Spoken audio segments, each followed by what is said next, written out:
Assalamualaikum warahmatullahi wabarakatuh. Berjumpa lagi dengan saya Tian, Saya di Yos, channel Kisah Kisah Horor. Horor. Rekan Yos, eh, mohon maaf sekali, malam-malam saya telepon, saya ajak untuk recording karena ada cerita dari beberapa teman saya, yaitu tentang sawan.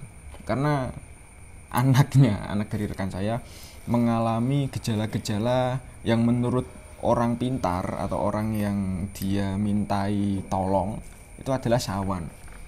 Anak ini sering sekali nangis, kemudian nanti berefek pada kejang, seperti itu rekan Yos.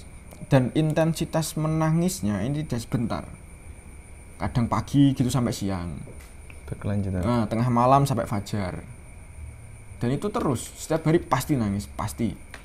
Seperti itulah.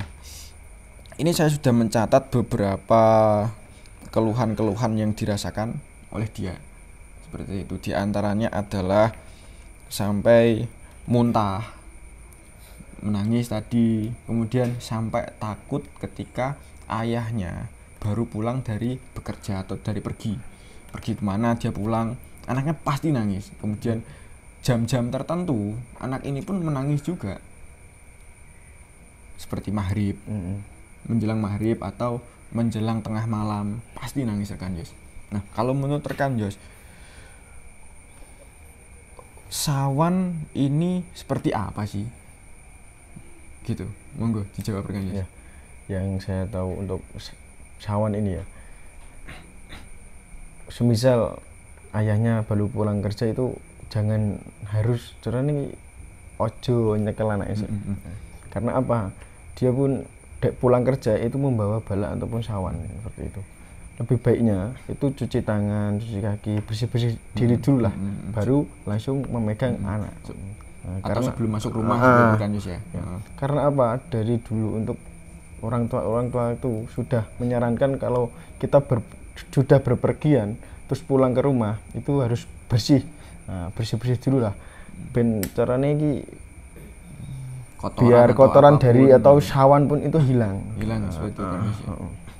Makanya kalau ada anak kecil terus takut sama ayahnya atau bapaknya itu membawa sawan caranya, membawa balak lah. Apalagi yang notabene memang anak kecil itu kan masih suci. Mungkin betul sekali. Persentase kepekaan anak kecil ini kan masih tinggi kan Yus. Mungkin dia lebih bisa melihat atau lebih bisa merasakan kehadiran sosok gaib seperti itu ya. Oke. Nah, ada gak sih klasifikasi khusus anak-anak yang ya memang anak-anak yang terjangkit sawan ini? Contoh, anak ini biasanya memiliki darah keturunan atau memang dia itu sudah indigo, katakanlah dari lahir, atau memang kebanyakan anak-anak di daerah kita atau di Indonesia pada umumnya memang pasti akan terkena sawan seperti itu.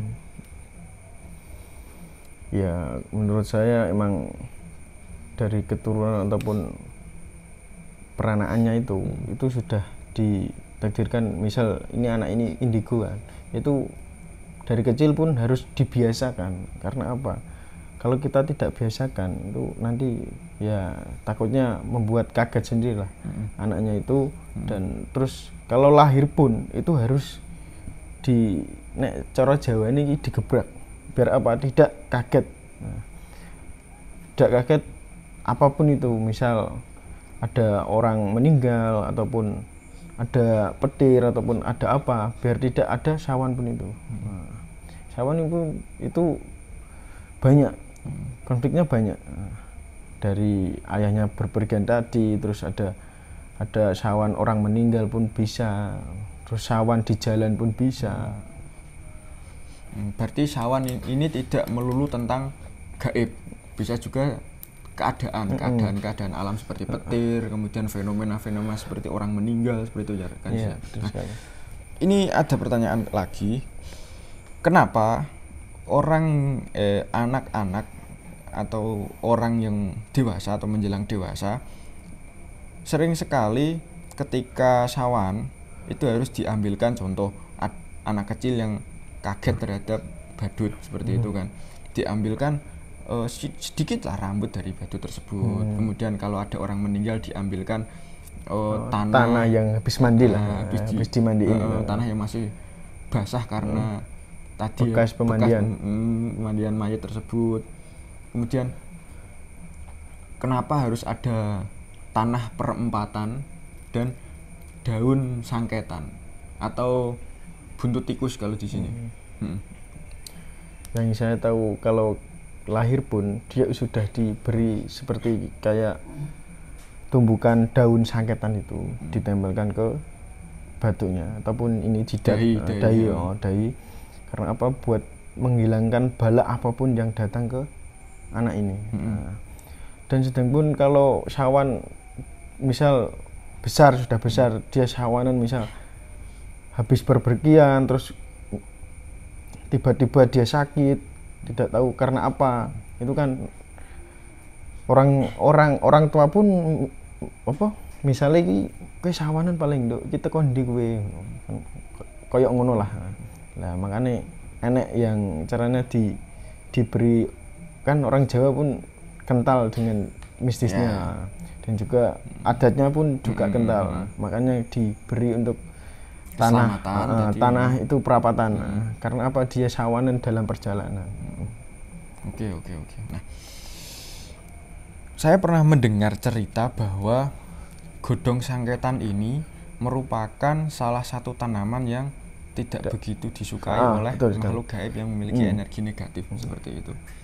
Kemudian kalau tanah perempatan, dia itu diniatkan agar doa-doa baik orang-orang yang melakukan perjalanan tersebut bisa setidaknya membantu agar efek-efek dari gangguan-gangguan ini bisa ikut terbawa seperti hilang itu.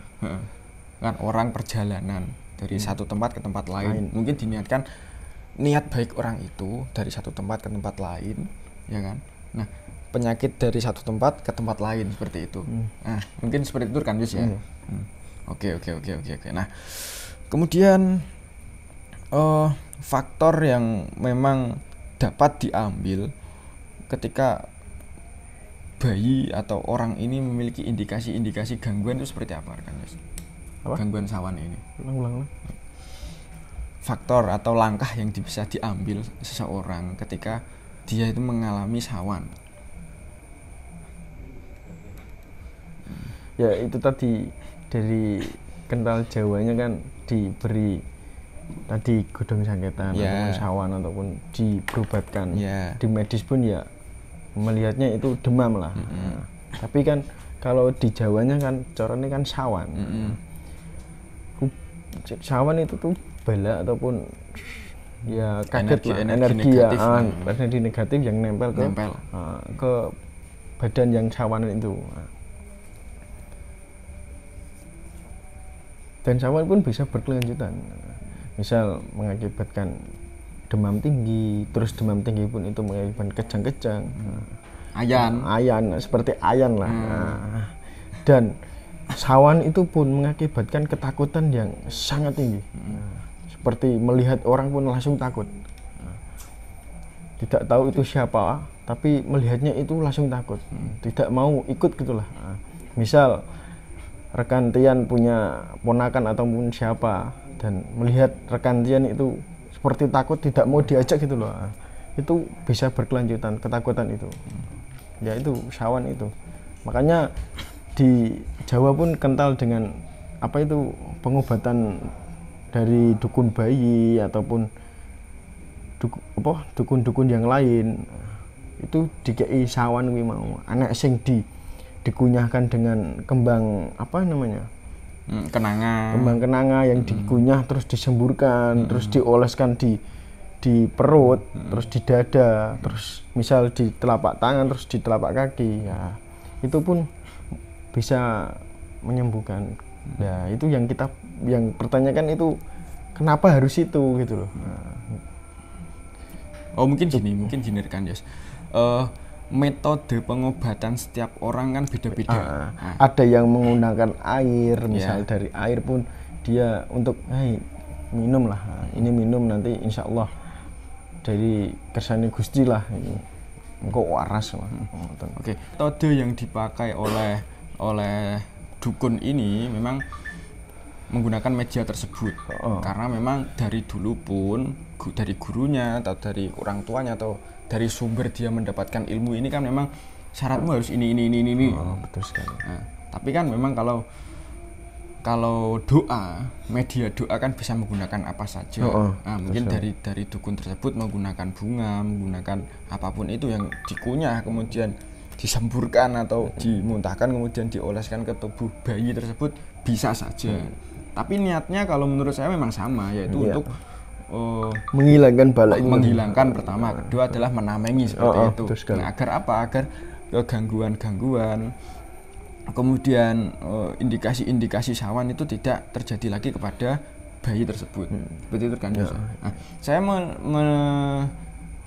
pernah mendengar cerita lagi bahwa semakin bagus keturunan anak tersebut, maka intensitas gangguan-gangguan sawan ini semakin tinggi. Nah, mungkin dalam hal ini gangguan sawan yang dimaksud adalah gaib seperti itu.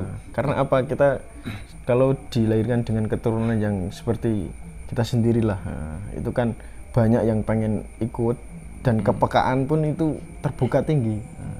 Makanya dia belum siap menerima energi itu dan karena terus dia menerima energi itu mengakibatkan anak ini demam ataupun nangis berkelanjutan terus, takut ke siapapun.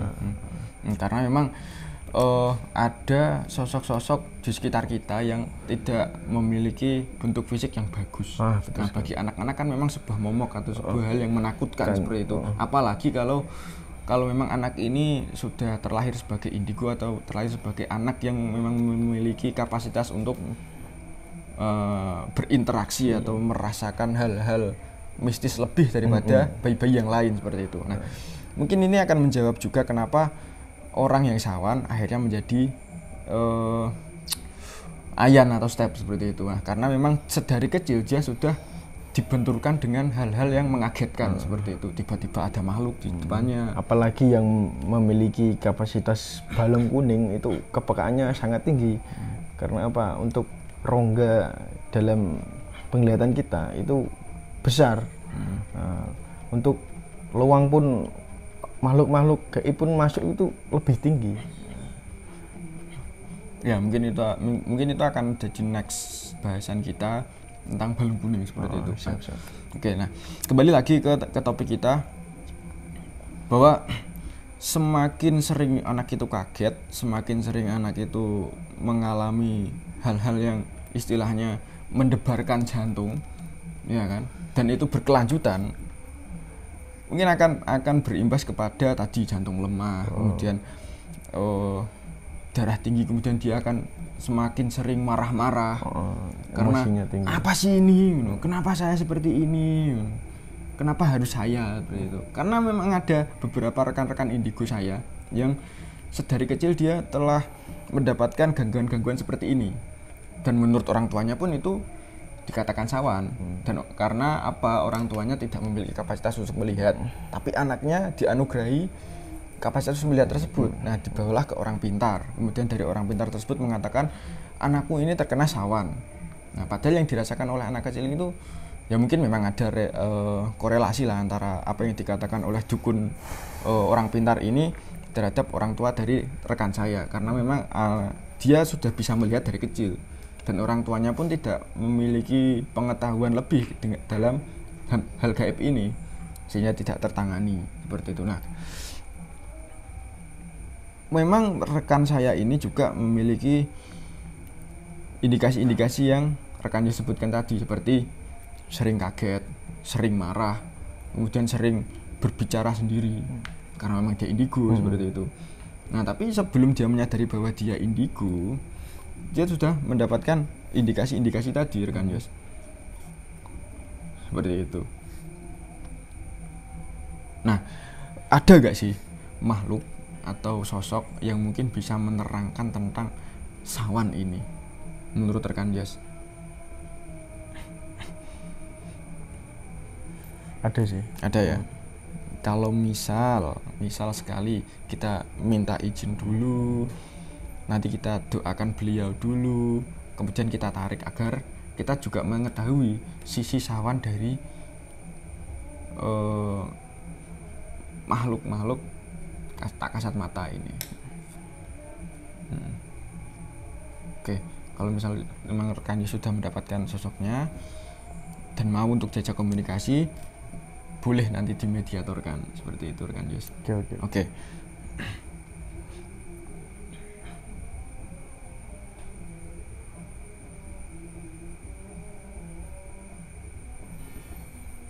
Sudah ya.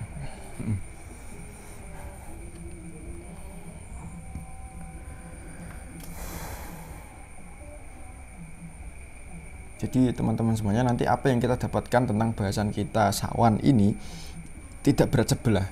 Tidak hanya dari cerita, dari teori-teori yang saya dapat, tapi juga dari keterangan makhluk-makhluk tak kasat mata seperti itu. Saya juga mendapatkan fakta lain dari rekan saya yang indigo, bahwa gangguan-gangguan ini sering kali dirasakan oleh semua bayi di Indonesia atau bahkan di seluruh pelosok, bahwa dari umur 0 sampai 6 tahun itu pasti mengalami beberapa gejala-gejala sawan seperti itu. Nah, metode-metode yang digunakan untuk pengobatan pun berbeda-beda, bervariasi sekali, tergantung dari siapa yang mengobati seperti itu. Kalau dari ustadz mungkin dikasih air, kemudian air itu digunakan untuk mandi, kemudian ada beberapa ritualan seperti ngaji, manakib atau seperti apa.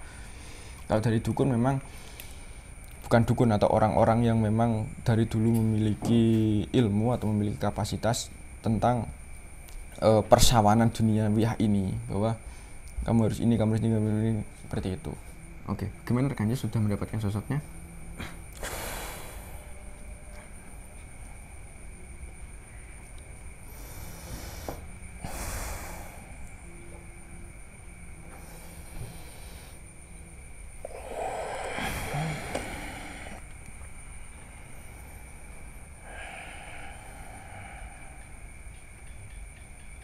Assalamualaikum warahmatullahi wabarakatuh. Waalaikumsalam warahmatullahi wabarakatuh.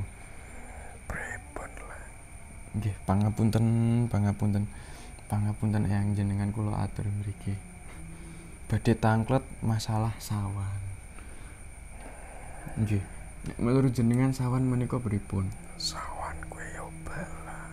Sawan kuwi bala. Sawan adalah bala. Nggih. Bala kuwi yo nek ngilangke yo ono iso.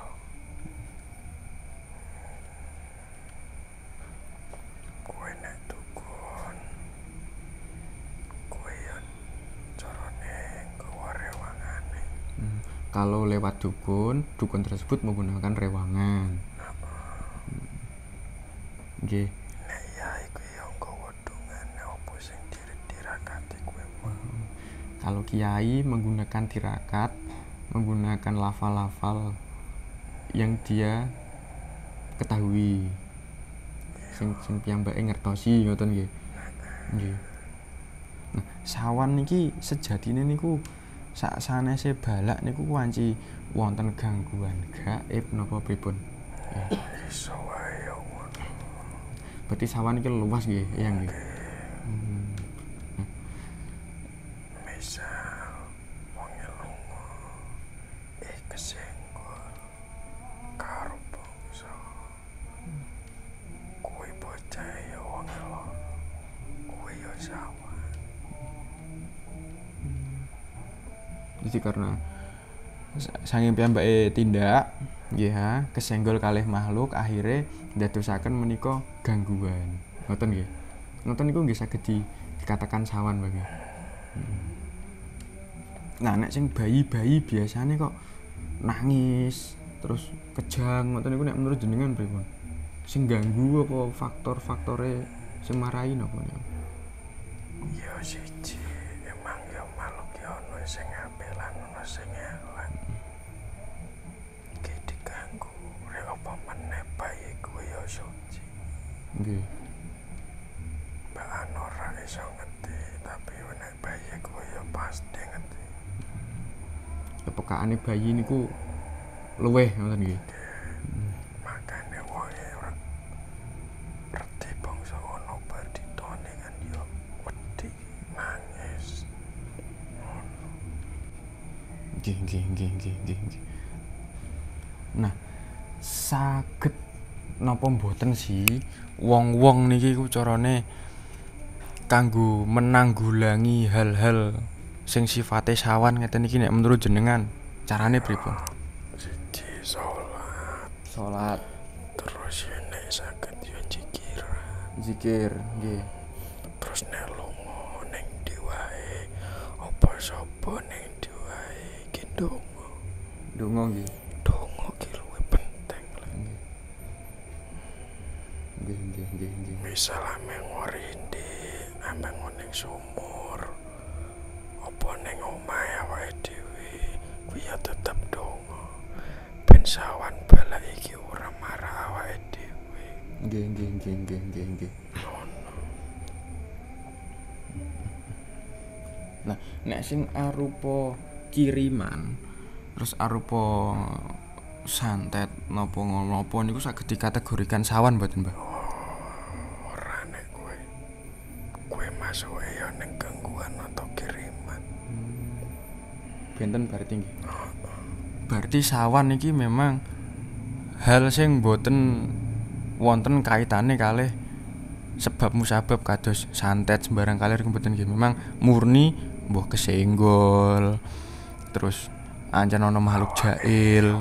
Ora tau ketemu, misal ketemu apa terus kaget. Kuwi yo ngagetno sawan. Berarti sawan niku ku saged di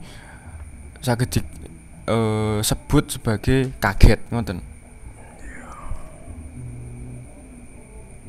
Oke, teman-teman, berarti kita mendapatkan sinonim baru bahwa sawan adalah kaget yang berlebih. Kaget yang banget ngoten, Mbah nggih. Iya. Nggih. Wonten pesen menawi kagem sinten mawon ingkang mireng niki. Kanggo awake dhewe tetep ngati-ngati. Nggih. Soale yo balak yo mesti ono. Nggih. Ngono ae. Nggih. Tetep yo ameng ngorindi yo ndonga. Soale donga iku ya mujarab. Apa meneh nek pamitan karo wong tuwa iki ya kudu. Ngono nak. Nggih. Ameng ngorindi wae pamitano. Ben balak dongane wong tuwa iki nyengkrah. Wong kan yo ono. Ora pamitan karo wong tuwa lunga. Cocok wonge yo cilaka yo ono. Soale pamitan wong tuwa iki yo penting. Nggih. Matur suwun sanget jenengan sampun dugi. Nggih. Sanes wekdal mbok menawi kula badhe tanglet-tanglet malih jenengan kersa dugi Mbah nggih. Monggo. Nggih. Nek kula saged jawab tak jawab. Nggih. Matur suwun, salam kagem eyang nggih. Assalamualaikum. Waalaikumsalam.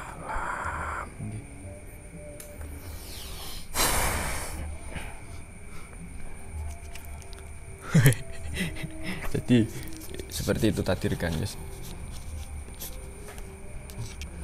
bahwa sawan itu adalah sebuah kaget yang berlebih terhadap sebuah hal. Contoh tadi yang dikatakan oleh sosok yang masuk adalah orang yang belum pernah melihat makhluk gaib.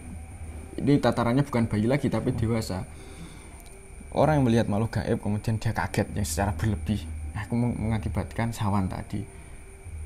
Mungkin dia demam, ya kan, kemudian panas seperti itu, ya.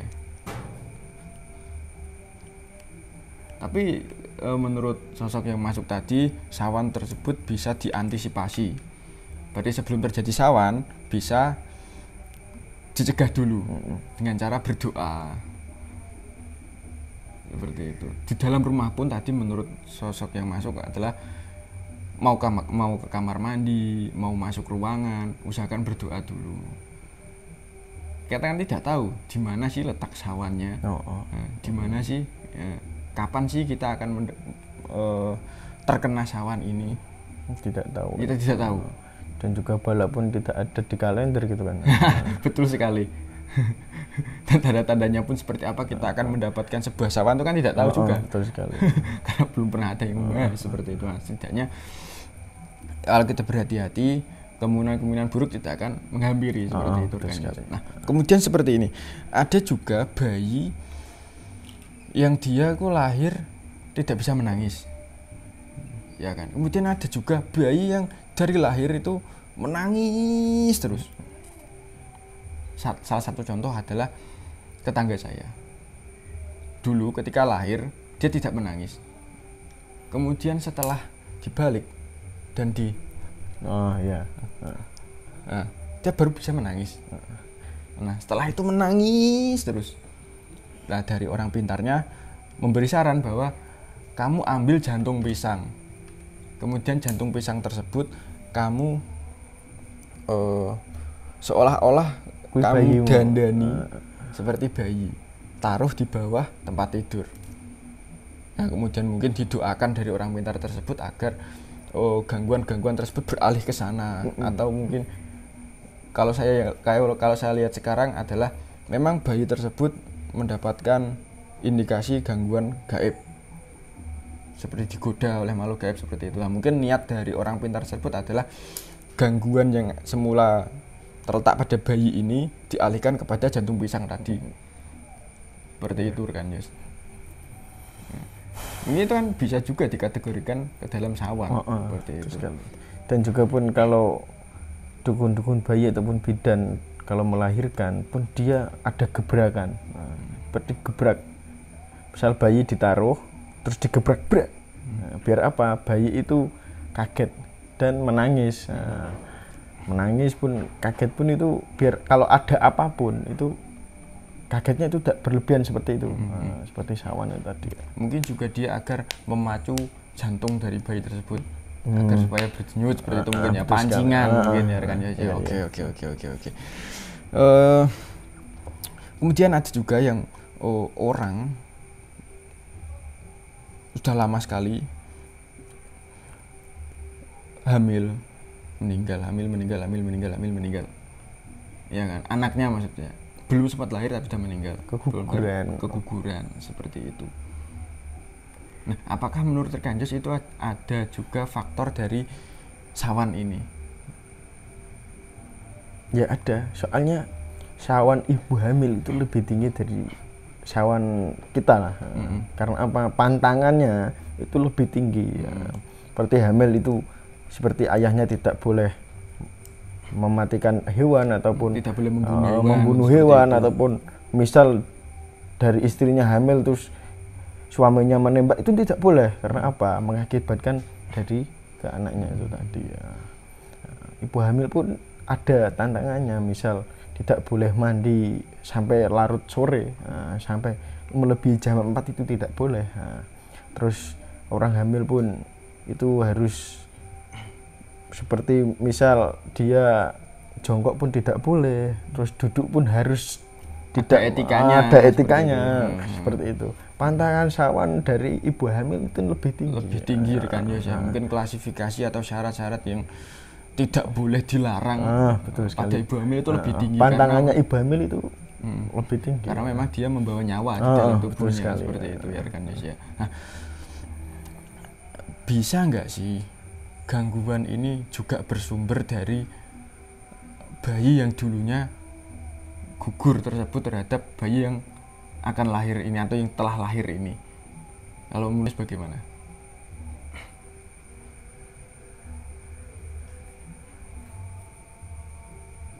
Mungkin kan kalau setahu saya kan bayi yang meninggal, baik itu meninggal secara alamiah atau digugurkan ya kan oleh orang tuanya, setelah 4 bulan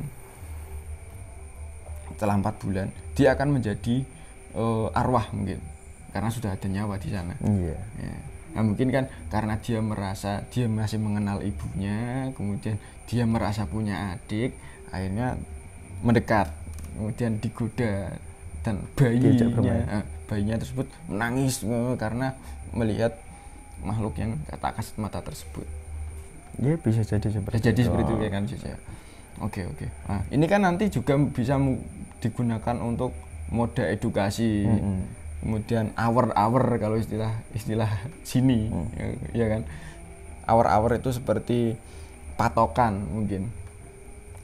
bagi para penonton sekalian, para pecinta misteri sekalian, bahwa sawan itu seperti apa. Ya kan. Kemudian kalau sudah mendapatkan indikasi sawan harus seperti apa. Gitu ya kan ya. Kemudian biar tidak terkena sawan harus seperti apa. Seperti itu. Mungkin pertanyaan tersebut sudah terjawab tadi ya rekan ya. Alhamdulillah sekali. Saya pun akhirnya bisa bercerita kepada rekan saya yang tadi mendapatkan indikasi sawan ini, bahwa kamu sebaiknya harus seperti ini. Kalau memang harus ke orang pintarnya yang seperti ini. Kalau ke ustadz seperti ini, atau mungkin kalau memang perlu untuk pengobatan mandiri sawan ini bisa seperti itu, dengan cara berdoa, dengan menggunakan tadi racikan ramuan tradisional tadi, dengan diniatkan kepada Allah agar supaya kebaikan balak pun tidak mengganggu lagi lah. Seperti itu, kebaikan datang, keburukan hilang seperti itu ya kan. Oke. Nah, mungkin seperti itu teman-teman sekalian, para pecinta misteri, bahwa sawan itu bisa dikatakan juga kaget secara berlebih yang terhadap suatu hal, baik itu makhluk ataupun fenomena seperti itu. Sawan pun bisa dicegah dengan cara kita berdoa dulu, jangan melakukan hal-hal buruk, apalagi ibu hamil dan suami atau suami-suami yang istrinya sedang hamil, jangan melakukan hal-hal negatif seperti membunuh hewan, kemudian pulang terlalu malam, ya kan, atau tadi bagi ibu hamilnya pun jangan sampai mandi lebih dari jam 4 atau mendekati maghrib, seperti itu kan ya. Tidak boleh. Kemudian jangan duduk atau melamun atau menggunakan etika yang kurang baik seperti itu. Nah, mungkin pelajaran-pelajaran yang didapat seperti itu rekan Jos. Oke, para pecinta misteri sekalian, mungkin segitu dulu cerita saya untuk malam ini. Terima kasih rekan Jos sudah menjawab beberapa pertanyaan saya. Kemudian jangan lupa untuk para pecinta misteri sekalian yang belum subscribe dulu. Seperti itu. Support kami, support cerita kami agar kami lebih kontinu, lebih semangat lagi untuk mengedukasi, seperti itu, berbagi cerita positif, kemudian berbagi energi positif terhadap kalian semua, kepada siapapun, seperti itu. Oke. Dan jangan lupa follow IG kita, Bisa Horor. Oke. Kalau dan mungkin ada cerita mistis ataupun cerita pribadi, silakan di DM bisa lewat DM, bisa lewat komen seperti itu. Nanti kita ulas, nanti kita coba bantu. Kalau memang ada gangguan-gangguan gaib atau mungkin cerita kalian bisa juga mengedukasi bagi para pecinta misteri sekalian yang lain, terutama agar bisa mendapat manfaat, mendapat pelajaran dari cerita kalian, seperti itu ya rekan Yos ya. Oke. Sekali lagi rekan Yos, saya tekankan bahwa kami tidak memaksa kalian untuk mempercayai apa yang kami ceritakan. Silakan ambil sisi positifnya, buang sisi negatifnya. Nah, kalau ada saran atau ada apapun silakan DM atau tulis di kolom komentar seperti itu, agar menjadi bahan evaluasi kepada kita. Seperti gitu rekan Yes ya. Oke. Jangan lupa like, komen, subscribe, kemudian share kepada siapapun yang memang perlu untuk mengetahui cerita ini dan perlu mengambil pelajaran dari cerita ini. Seperti itu. Oke, para pecinta misteri sekalian, see you next time. Tunggu video berikutnya. Kami akan cerita apa sih? Seperti itu ya rekan Yos ya. Oke. Mungkin segitu dulu. Assalamualaikum warahmatullahi wabarakatuh. Silakan diminum. Oke.